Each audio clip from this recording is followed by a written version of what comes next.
E aí, galera, tranquilo, na boa? Pois bem, hoje eu pretendo falar deste livrinho aqui, né? Um livro infantil que eu gostei muito, mas é um livrinho assim muito especial, do Pedro Bandeira, da editora Pitanguá, né? Muito bacana. E aí eu resolvi conversar com você sobre ele, porque ele basicamente é uma maneira infantil e de observar elementos fundamentais da filosofia da Grécia clássica para cá. E o tema que trata é a mentira e a verdade. Então já começa com um tema que é muito grato aos filósofos e extremamente complexo, mas o livro aborda de uma maneira bastante interessante. O nome é Alice no País da Mentira. Então é bem interessante, porque similar a Alice no País das Maravilhas, ela sai de uma realidade e passa para uma outra realidade através de um espelho. Ela atravessa um espelho e cai no mundo da mentira. Confesso que o primeiro capítulo do livro, em que ela discorre, ali acontece o fenômeno de fazer a mentira dizer a verdade, ficou um pouco complexo para uma criança. Entretanto, não invalida de maneira nenhuma a obra. Eu sei que ela dá um jeito, vamos ler, né? Dá um jeito de fazer a mentira dizer a verdade. Então, ela começa a conversar com várias criaturas naquele outro mundo, naquela outra realidade, que são representantes das mais diversas mentiras. E eles são pequenininhos e as pernas são curtas. Aí ela pergunta, mas por que as pernas curtas? Porque a mentira tem perna curta. Olha que curioso, né? Enfim, mas Alice, ao se deparar com aqueles personagens, as mais diversas mentiras, ela rapidamente vai dizer, mas toda a mentira é má. Toda a mentira provoca o mal. Portanto, toda mentira é perversa. Então percebam que Alice já chega lá com uma perspectiva moral, né? E aqui cabe, toda hora eu falo, né, nos meus vídeos, diferença entre moral e ética, mas uma perspectiva moral, moralista, de que toda a mentira é má. De certa forma, apostando no contrário da mentira. De certa forma, ela estava dizendo que toda a verdade é boa.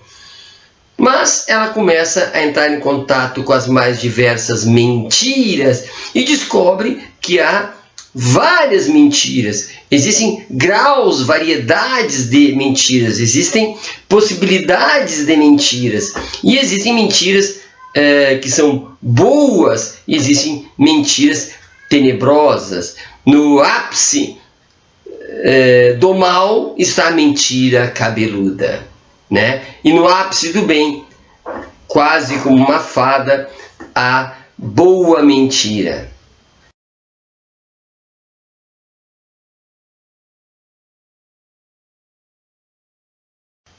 Então, a boa mentira é linda, é luminar, tem flores e, portanto, é uma mentira desejável e é a rainha de todas as mentiras.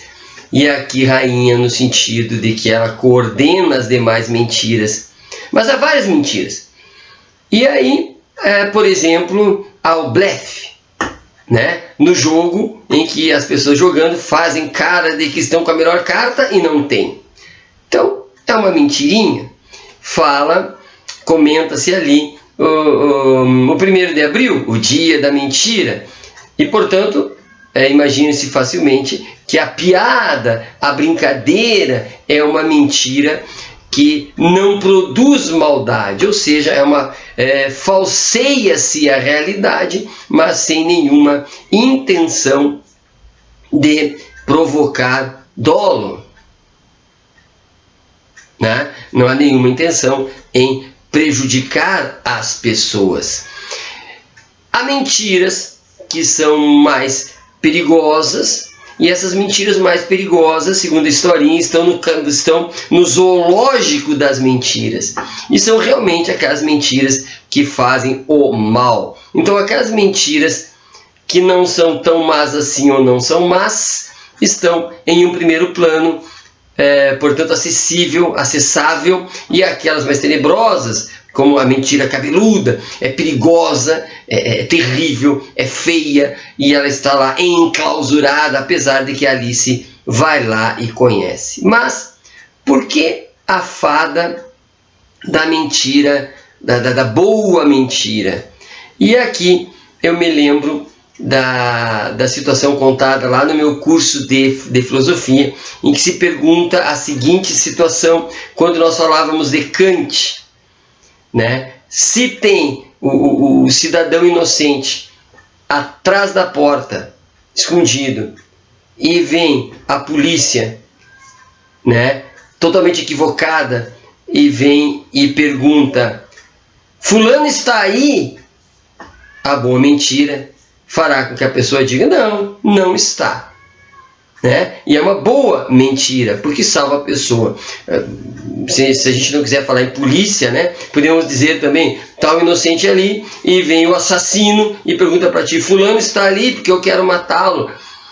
Né? O que tu vai dizer? A boa mentira: não, ele não está ali. Então, vamos dizer assim que é uma espécie de desmistificação da mentira. É claro que aqui é preciso habilidade de quem vai trabalhar esse livro para que fique claro que a mentira é algo perigoso, a mentira é algo que merece cuidado, né? Para não banalizarmos a mentira. Entretanto, a ideia estanque de que toda mentira é má, né, ela é, vamos dizer assim, fragilizada pela historinha ali contada. Pois bem, Alice toma um susto, porque a mentira cabeluda corre atrás dela, quer agredi-la, ela foge, passa pelo espelho, e se de um lado ela estava na mentira, ela passa para a verdade, o mundo da verdade. E aqui tem outras curiosidades também, bastante interessantes, porque o autor pinta o lugar onde está a verdade. É um lugar ensolarado, claro, é um lugar onde não há nuvens no céu, né? A iluminação é plena.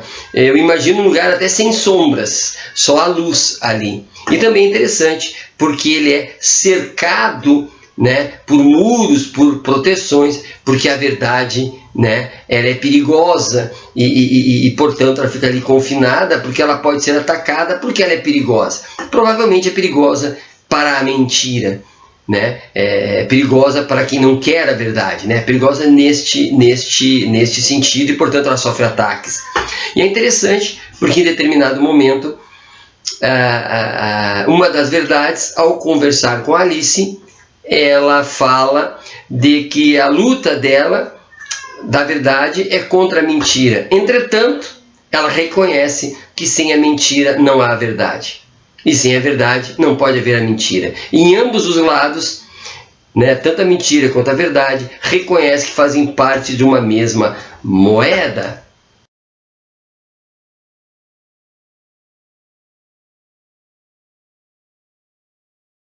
Quando a Alice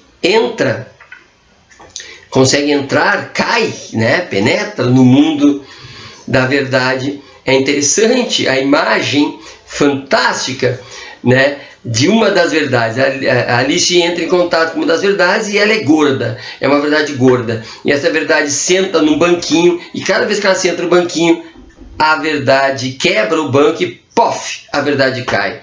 A verdade levanta, essa verdade gorda, quebra o banquinho, e assim infinitamente, né? Talvez o mito de Sísifo, né? Ela fica infinitamente sentando e caindo, sentando e caindo. E a Alice pergunta: mas o porquê disso? Né? E ele diz: bom, a questão é que a verdade é pesada, é densa. E ela pergunta: mas por que o banquinho tão frágil? Porque ele diz, porque aquilo que sustenta a verdade é frágil, né? A sustentação da verdade é frágil, portanto ela cai. Mas a verdade insiste, continua pesada e continua quebrando as suas bases até hoje, até porque é difícil de sustentação desta verdade.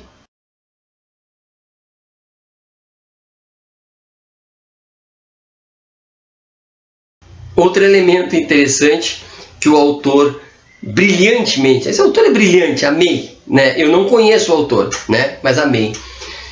Toda verdade carrega um guarda-chuva.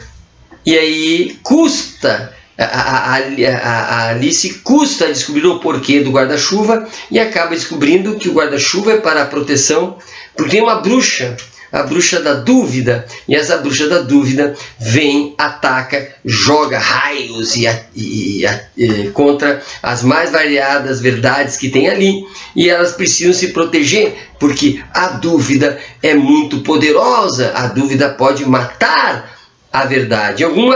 E algumas das verdades morrem quando a bruxa da dúvida ataca, algumas morrem. E uma das verdades, a verdade humilde, é aquela verdade que se mantém, mesmo sem guarda-chuva, se mantém, sobrevive, fica mais forte depois do ataque da bruxa dúvida, e ela ganha uma medalha. Por quê? Porque esta, a verdade humilde, é uma verdade que suporta, convive bem com a dúvida, e a dúvida a fortalece. Percebem como aqui há bastante elementos para uma discussão filosófica de um livro aparentemente infantil, mas não, é um livro para adultos também. E aqui me recordo uma crítica também que eu quero fazer, agora me recordo, lá na mentira, uma das mentiras é representada por um político que promete, aqui é curioso, ele promete fazer 3 pontes, uma em cima da outra, em cima do rio. E se não houver rio, ele promete fazer o rio para depois fazer as pontes. Então, o político ou a política como lugar da mentira. Aqui fica a minha preocupação, né? Fica a minha crítica, porque eu não acho interessante colocar a política como símbolo da enganação, porque sem política não há vida possível em sociedade.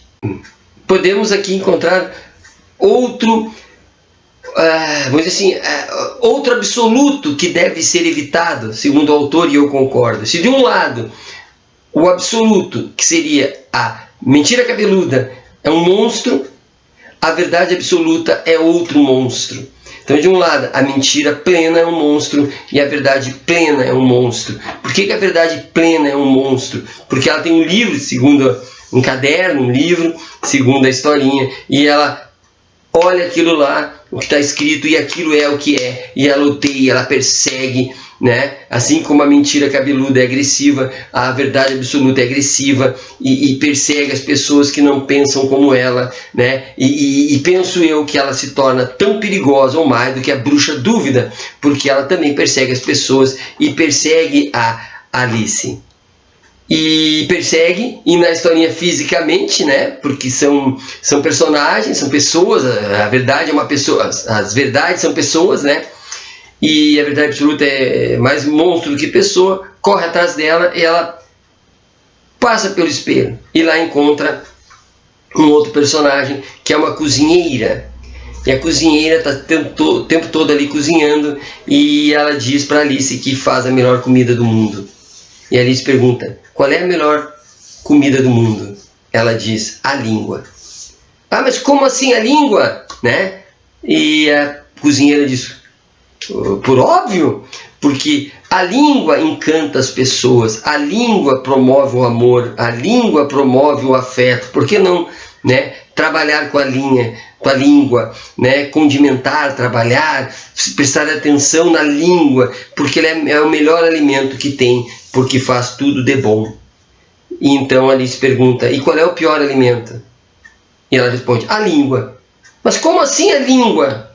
Porque a língua também promove o mal, a língua promove a guerra, o infortúnio, promove o desentendimento, promove o ódio, promove o discurso de ódio e, portanto, a língua é o pior alimento. Então percebam, a verdade e a mentira são dois lados da mesma moeda, e a língua ela é o melhor alimento e ela é também o pior alimento. E aqui me lembra do Aristóteles, quando ele vai... E não se trata de Aristóteles na historinha, né? Mas eu lembro Aristóteles quando ele fala do justo meio, onde ele é contra os extremos. Portanto, eu diria que esse livrinho aponta que a mentira cabeluda é um monstro e a verdade absoluta é outro monstro, e que nós temos que estar trabalhando entre os dois. E em vários momentos aparece no livro, né? Escolha melhor o caminho, Alice. Escolha. Então, várias vezes aparece a ideia de escolha. Portanto, não vou contar a história, mas fica a dica para a gente ler com as crianças, ler, e veja, não é ler é ler com as crianças e pararmos para refletir sobre a literatura infantil brasileira, que é de excelente qualidade e eu gosto muito, e portanto estou aqui conversando com você sobre isso. Abraço e até a próxima.